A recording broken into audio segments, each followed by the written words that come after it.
invisible force field around them.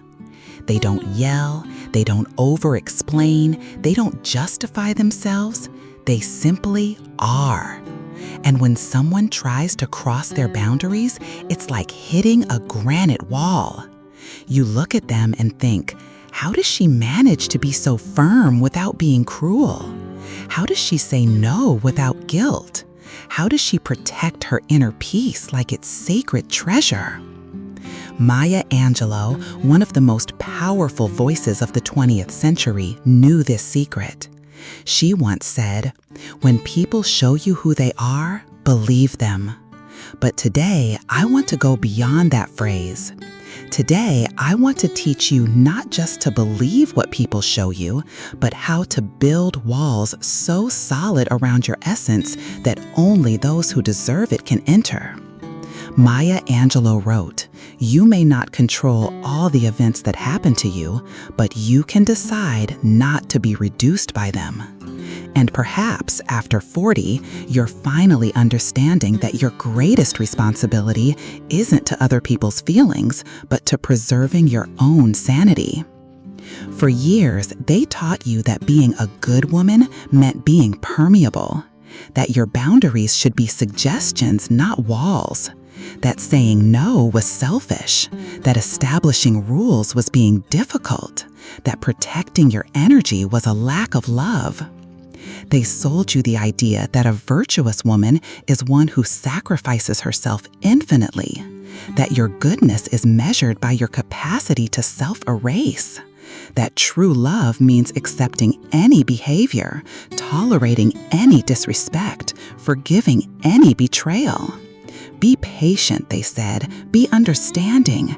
Give a second chance, third, fourth. But this revolving door philosophy didn't bring you love. It brought you exhaustion. It didn't bring you respect. It brought you people who saw you as territory without an owner, a space they could invade whenever they wanted. You became the friend everyone seeks when they need to vent, but no one asks how you are.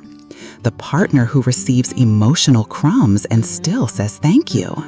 The mother who gives everything and receives little recognition. The result? You developed a strange allergy to your own greatness.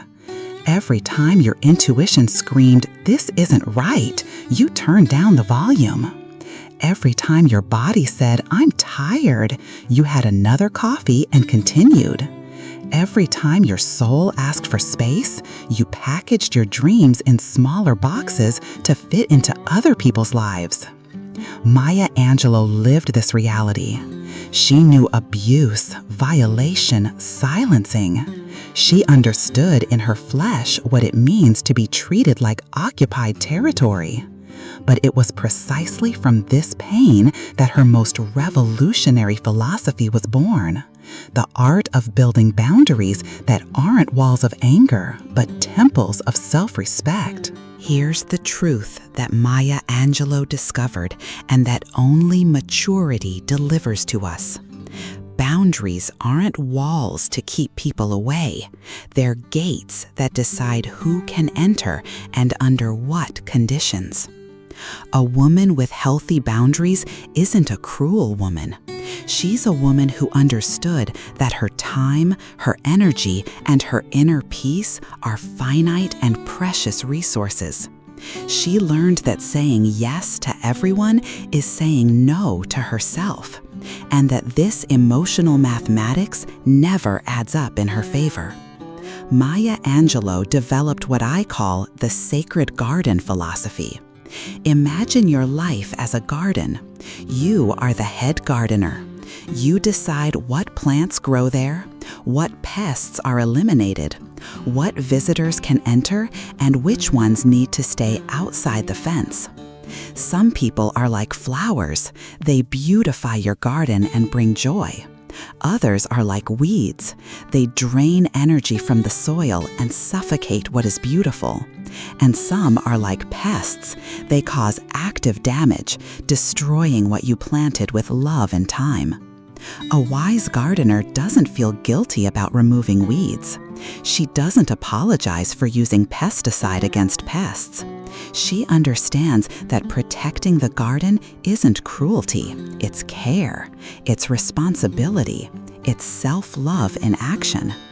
Maya Angelou used to say that she didn't allow toxic people to rent space in her head.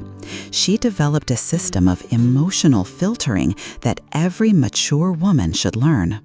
1. The reciprocity filter. Does this person invest in me in the same proportion that I invest in them? 2.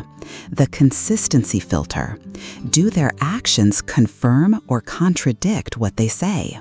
3. The energy filter. After being with this person, do I feel energized or drained? 4. The growth filter. Does this relationship help me evolve or keep me stagnant? 5. The respect filter. Does this person honor my boundaries or constantly try to cross them? When Maya Angelou applied these filters and the person didn't pass the test, she didn't create drama, she didn't fight, she didn't give sermons. She simply distanced herself. With the elegance of someone who understands that some battles are won not by fighting, but by not showing up. Let's bring this philosophy to your real life, to the situations you face today. Situation 1. The friend who only appears when they need something. Maya Angelou would say, when someone treats you like an emotional emergency room, you have every right to close for renovation. You don't need to always be available. Your key phrase, I'd like to help, but I can't right now. No long explanations, no guilt. Situation 2. The partner who disrespects your boundaries. When someone consistently shows you that they don't respect your no's, they're showing you that they don't respect you. The mature woman understands that love without respect is manipulation with a pretty name. Your key phrase, I've already explained my position, I won't repeat it. Situation 3. Family who uses emotional blackmail. Maya Angelou was brilliant at this. Blood doesn't give you a free pass for disrespect. You can love someone from a distance. You can be a daughter, sister, cousin, and still protect your peace. Your key phrase, I love you, but I don't accept this behavior. Situation 4. The job that consumes your soul. When you work in a place that kills your light, you're not being professional, you're being self-destructive. Your creative energy is sacred. Your key phrase, my mental health is non-negotiable. Situation 5. People who criticize you for having boundaries. Here's the pure gold of Maya Angelou's wisdom. When you establish healthy boundaries, toxic people will accuse you of being selfish. That's confirmation that you're on the right path. Your key phrase, I don't justify protecting myself. The cost of continuing without boundaries? If you continue living as territory without borders, you'll wake up one day like Maya Angelou woke up at 30, exhausted, resentful, full of swallowed anger. You'll become that woman who says, I always give everything of myself with bitterness, not joy. You'll raise children who think disrespect is normal, partners who think you have no value, friends who think you exist to serve them. You'll age carrying the weight of all the moments you said yes when you wanted to say no, of all the times you accepted crumbs when you deserved the whole feast, of all the occasions when you chose the false peace of conformity instead of the true peace of self-respect. the power of reclaiming your boundaries. But when you embrace Maya Angelou's philosophy, something magical happens.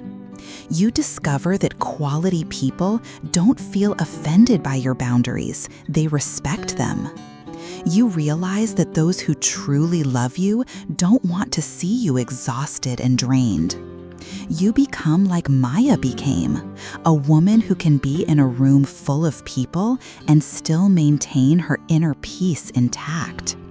A woman who doesn't need others' approval because she developed such solid internal approval that nothing can shake it.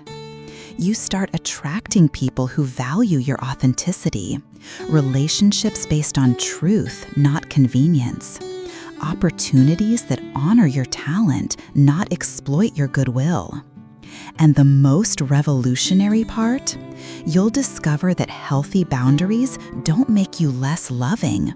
They make you more capable of truly loving.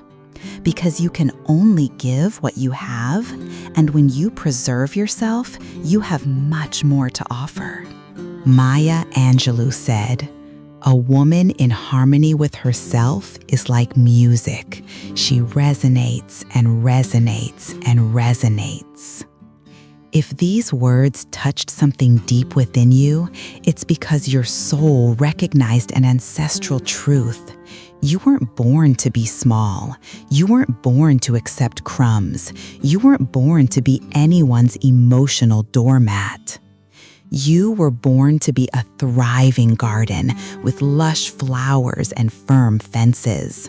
You were born to be selective with your energy, discerning with your time, inflexible with your self-respect. There's an army of women awakening to this truth. Women who are tired of diminishing themselves to fit into small spaces. Women who are discovering that establishing boundaries isn't selfishness, it's wisdom. Share this content with that friend who needs to hear that she can say no without explanations. With that sister who's always sacrificing herself for others. With that woman in your family who still believes her value lies in being useful to everyone.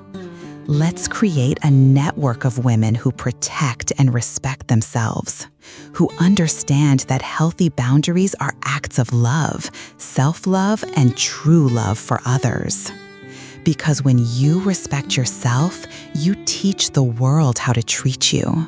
And when you teach the world how to treat you, you become part of the silent revolution that Maya Angelou started, the revolution of women who know they deserve more and aren't afraid to demand it.